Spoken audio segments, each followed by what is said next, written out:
Doctora, ¿qué tal? Muy buenas noches. Soy Janis Mendoza Ruiz, estudiante de la Facultad de Derecho del CDU Música. En este tema hoy día vamos a tocar un tema muy importante sobre el análisis de la filosofía del derecho en el Perú, antes y durante, y luego del siglo XXI frente al tema muy importante que es la corrupción. Bueno, como breve, ¿no? Introducción, podemos decir que la corrupción pues aborda desde el enfoque que no son opuestos, sino complementarios. Por un lado, podemos entenderla como actos concretos de mal uso de la función pública, eh, limitado por la legislación administrativa o penal. Y por otro lado, es importante considerarla en un sentido más amplio como un clima de una mentalidad colectiva, sentimientos y prácticas de la historia llamadas fenómenos de la corrupción, ¿no? Coincidimos ¿no? En muchos aspectos sobre la corrupción, pues que es un cáncer que nunca va a acabar, que cada día avanza y destruye a muchas familias, destruye a muchos niños que van a ser el futuro del mañana, ¿no? Ya no estudiando en una escuela, pues, de alto nivel. ¿Por qué? Porque no es, de repente falta inversión de nuestro país, ¿no? En educación, en salud, en agricultura y en otras, ¿no? ¿Gracias a quién se da eso? Gracias a la corrupción, que nuestro país no puede avanzar, porque somos ricos en recursos naturales, en materia prima, ¿no? Ya que ahora como estudiantes de derecho vamos a tratar de apoyar y contribuir, ¿no? A respaldar para que nuestro país, pues, disminuya la corrupción, ¿no? Y así podamos avanzar en todo lo mencionado para una mejor educación y que nuestro país sea de éxito. Bueno, el análisis de la filosofía del derecho del Perú antes y durante y luego del siglo XX frente al tema de la corrupción nos dice, ¿no? Antes del siglo XX, la influencia del siglo clásico antes del siglo XX, la filosofía del derecho en el Perú estuvo influenciada en las corrientes filosóficas clásicas como la y un naturalismo que enfatizaba principios éticos universales como la base del derecho. Durante el siglo XX, el enfoque legi- leja- legalista, durante esta gran parte del siglo XX, es el enfoque legalista positivista, tuvo predominio como la teoría legal tenía de centrarse en las normas jurídicas existentes sin profundizar necesariamente aspectos éticos, filosóficos amplios, ¿no? En los cambios políticos, sociales, eventos políticos y sociales en el Perú durante el siglo XX, incluyendo periodos inestables de política, pueden haber influenciado en la percepción y abordaje de la corrupción desde el ámbito jurídico y filosófico. La teoría jurídica de Miro Quesada nos dice que sobre el enfoque ético y moral, la teoría jurídica podría haberse destacado la importancia de valores éticos y morales del derecho, ¿no? Su enfoque podría haber subrayado la necesidad de una base sólida para combatir la corrupción que se da desde antes hasta ahora, ¿no? Hasta ahora en nuestro país. Importancia de la justicia.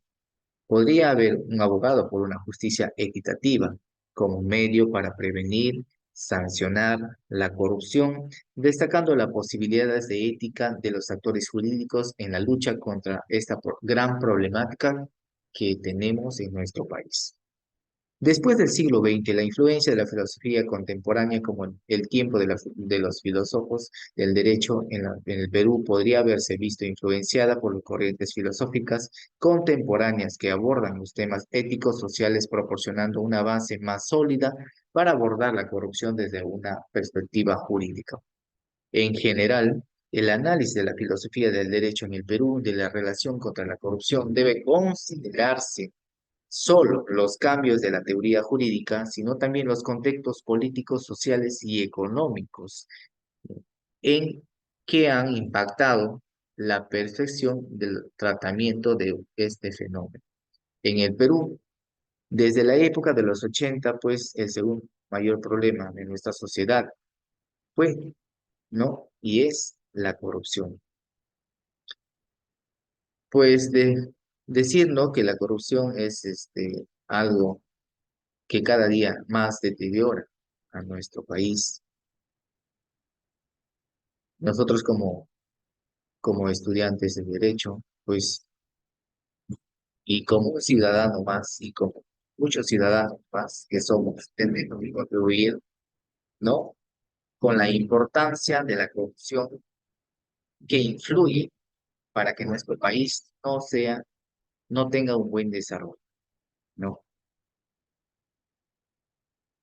Pues el análisis de la realidad peruana y la aplicación de la teoría en el derecho justo de Miro Quesada. La primera razón es fácilmente explicable, que ya que Miro Quesada pertenece a esta gran generación filosófica clásica, es decir, más allá de la transmisión de conocimientos filosóficos, le interesaba la construcción de la acción de la persona, por ello su vocación de maestro de la mitad de la filosofía, de esa maquinencia que ha sido formado, patronizando Paco desde Salazar Bodi hasta José Carlos Bayó.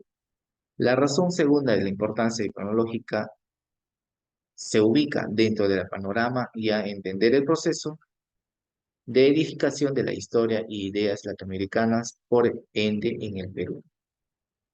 No, la teoría del derecho justo de Miro Quesada. El énfasis en la justicia. La teoría del derecho justo de Miro Quesada podría subrayar la importancia de leyes políticas que buscan una justicia con equidad en la sociedad peruana, ¿no? Que todos queremos esa equidad. Eso implica que solo cumplir con las formalidades legales, sino también asegurar resultados justos y éticos, ¿no? Que no solamente se quede en documentos, sino que se dé a paso y que pues se vea florecer todas estas leyes que se pueden plantear para que nuestro país pueda crecer. La legalidad y la moral. Miro Quesada, como defensor de la teoría de los derechos justos, podría abogar por una conexión entre la legalidad y la moral. Moralidad. Esto significa que las leyes deben reflejar no solo legalmente aceptables, sino también lo ético, y moralmente justo, ¿no? La participación de la de la ciudadanía, ¿no? ¿Cómo influye la teoría de este derecho justo? Podría favorecer la participación activa de los ciudadanos en la toma de decisiones legales, políticas, que implicaría un proceso exclusivo donde la voz de la sociedad tenga un papel muy significativo en la formación de las leyes. La aparición de la realidad peruana, la corrupción y la transparencia de la teoría del derecho justo podría abogar por medidas legales, políticas, fortalecer la transparencia de la relación cuesta para abordar la corrupción, un desafío histórico en nuestro país. Incluso la inclusión y la equidad. En contexto peruano, la aplicación de la teoría del derecho justo podría implicar políticas que busquen la inclusión y la equidad, especialmente en el área como la distribución de recursos, accesos a la educación y a los servicios públicos, ¿no?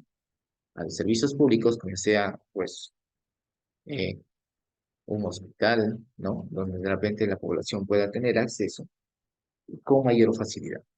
Derechos humanos. La teoría del derecho justo podría contrarse en garantizar los respectos a la protección de los derechos humanos fundamentales de todos los ciudadanos, asegurando que las leyes políticas estén alineadas con todos estos principios.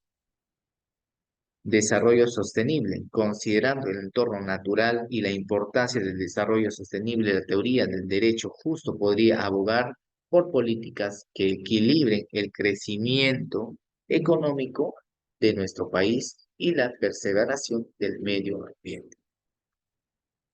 La aplicación de la teoría del derecho justo en la realidad peruana requería un compromiso integral para parte de las instituciones legisladoras y la sociedad para adoptar y aplicar los principios de la formulación y ejecución de las leyes políticas de nuestro país.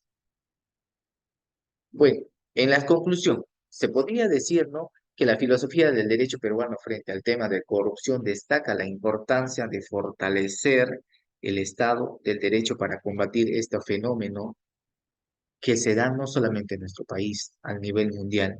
De este enfoque de promover la ética, la transparencia, la responsabilidad y los fundamentos de garantizar la justicia y respecto a los derechos individuales. También resalta la necesidad de legislación robusta y de instituciones eficaces que pueden prevenir, investigar, sancionar actos de corrupción, contribuyendo al desarrollo de nuestro país y de nuestra sociedad, de nuestros caseríos, de nuestros distritos, entre otros, ¿no? Y así generando diversas conclusiones, algunos argumentan que la corrupción refleja fallas del sistema legal y la ética, destacando la necesidad de una aplicación más efectiva de la ley. Otros sugieren que la requiere el enfoque filosófico y promueve valores morales y cívicos para combatir y la corrupción desde sus raíces. En última instancia, la discusión se centra en encontrar el equilibrio entre la ampliación de las leyes más rigurosas y fortalecimiento de principios éticos en la sociedad para abordar este problema persistente en nuestro Perú. Bueno, yo creo que como futuros abogados, pues empecemos el gran cambio para el mejor desarrollo de nuestro país. Muchísimas gracias, profesora. Muy buenas noches.